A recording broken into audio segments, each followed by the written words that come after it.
السلام علیکم viewers, welcome to my channel. Hope so آپ سب خیریت سے ہوں گے. آج میں حاضر ہوئی ایک اور نیو ویڈیو کے ساتھ، جس میں میں آپ کو بتانے جا رہی ہوں ایک اور نیو ڈیزیز کے بارے میں. تو چلتے ہیں ہم گوگل کی طرف. تو اس ڈیزیز کا نام ہے جس کو کہ آج ہم سرچ کرنے جا رہے ہیں، جس کے بارے میں آج آپ کو اس ویڈیو میں بتاؤں گی. Coeliac disease. So actually we are going to find what is celiac disease. Coeliac disease ہوتی کیا ہے؟ سنا تو ہر کسی نے اس کے بارے میں بہت ہوگا. ڈاکٹرز پیشنٹس کو بول دیتے ہیں سیلیک ڈیزیز ہے اس پیشنٹ کو، یہ ہے. تو کوئی بھی اس ٹرم سے فیملیرائز نہیں ہے کہ سیلیک ڈیزیز ایکچولی ہوتی کیا ہے. تو سیلیک ڈیزیز، جس کو کہ ہم سم ٹائمز کہتے ہیں سیلیک اسپیئر اور gluten sensitive enteropathy. Gluten sensitive means کہ وہ ڈائٹ، سیریل ڈائٹ جس میں گلوٹن ہوتا ہے. گلوٹن ایک ایلیمنٹ کہہ لیں آپ، جو کہ سیریل بیسڈ فوڈ میں پایا جاتا ہے.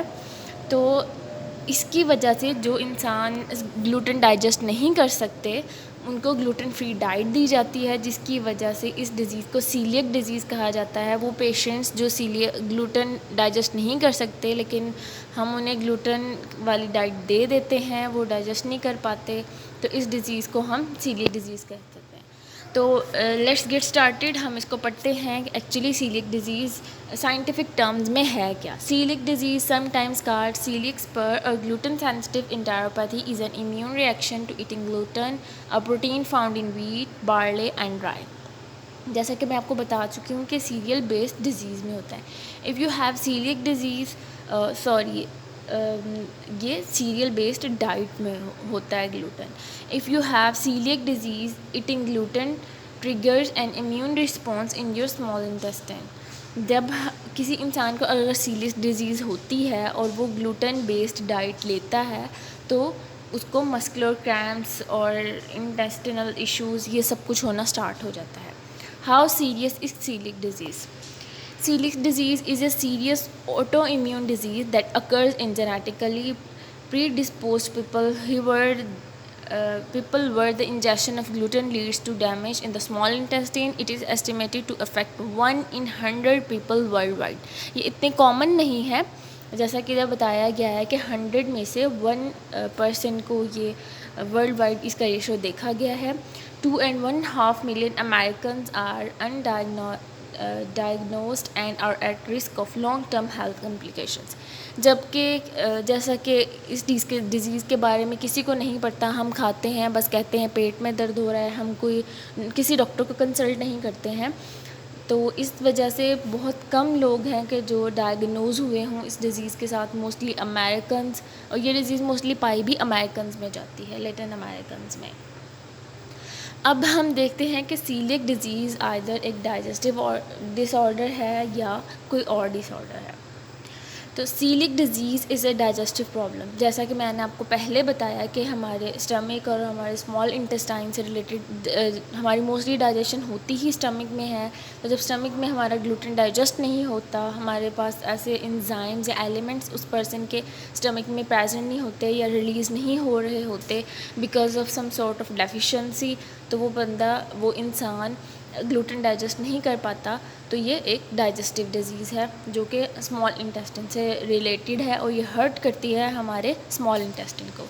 It stops your body from taking in nutrients from the food. جیسا کہ یہ ایک ڈائجسٹیو ڈس آرڈر ہے تو بہت سے نیوٹرینٹ جو ہیں وہ گلوٹن بیسڈ ڈائٹ میں ہوتے ہیں. جب ایک انسان گلوٹن فری ڈائٹ لے رہا ہوگا یا گلوٹن اس کو ڈائجسٹ نہیں ہو رہا ہوگا تو وہ بہت سے نیوٹرینٹ سے ڈیفیشینٹ رہ جائے گا. You may have celiac disease if you are sensitive to gluten. If you have celiac disease and eat foods with gluten, your immune system starts to hurt your small intestine. اگر ہم gluten based diet لیتے ہیں تو یہ کس کو effect کرتی ہے؟ not our stomach, it hurts our intestine. اب ہم دیکھیں گے کہ سیلیک ڈیزیز ختم ہو سکتی ہے، ہم اس کو کیسے اوور کم کر سکتے ہیں، ان ڈرا بیک سے کیسے چھٹکارا حاصل کر سکتے ہیں. تو ہم دیکھتے ہیں celiac disease has no cure. اس کا کوئی کیور نہیں ہے، but we can be managed by avoiding all sources of gluten. ہم گلوٹن کے آل سورسز سے اوائڈ کریں گے. لائک ہم نے گلوٹن فری ڈائٹ لینی ہے, جیسے کہ آپ دیکھیں گے آج کل مارکیٹ میں اویلیبل ہے gluten free diet. Once gluten is eliminated from your diet your small intestine can begin to heal. جب ہم گلوٹن فری ڈائٹ لینے شروع کر دیں گے تو ہمارا اسٹمک میں جو بھی ڈیمیج ہوا ہوگا وہ with the time being raffle ہونے شروع ہو جائے گا, وہ ہم اس کو اوور کم کرنے شروع کر دیں گے. تو جیسا کہ آپ کو میں نے بتایا کہ سیلیک ڈیزیز ایک ڈائجسٹو ڈس آرڈر ہے, یہ گلوٹن بیسڈ ہوتا ہے. آپ ادھر پکچر سے بھی دیکھ سکتے ہیں کہ یہ کیسے ہماری لائننگ آف دی اسمال انٹیسٹن کو ڈسٹرائے کرتا ہے. نارمل جو ولاے ہوتا ہے جن میں گلوٹن بیسڈ یا سیلیک ڈیزیز نہیں ہوتی, ان کا نارمل ولاے آپ دیکھیں, اور جن کو سیلیک ڈیزیز ہوتی ہے ان کا ولاے آپ دیکھیں وہ فلیٹنڈ ہوتا ہے, اور جن کو نہیں ہوتی وہ آپ کہہ لیں کہ بالکل نارمل انہیں ورٹیکل لائننگ میں ہوتا ہے, جبکہ دوسروں کا ڈیمیج اور فلیٹنڈ ہوتا ہے جن کو سیلیک ڈیزیز ہوتی ہے. ہوپ سو آپ کو یہ ٹاپک سمجھ آ گیا ہوگا اور آپ کو میری ویڈیو بھی پسند آئی ہوگی. انشاءاللہ ملتے ہیں نیکسٹ ٹائم ایک نیکسٹ ویڈیو کے ساتھ. تب تک کے لیے اللہ حافظ.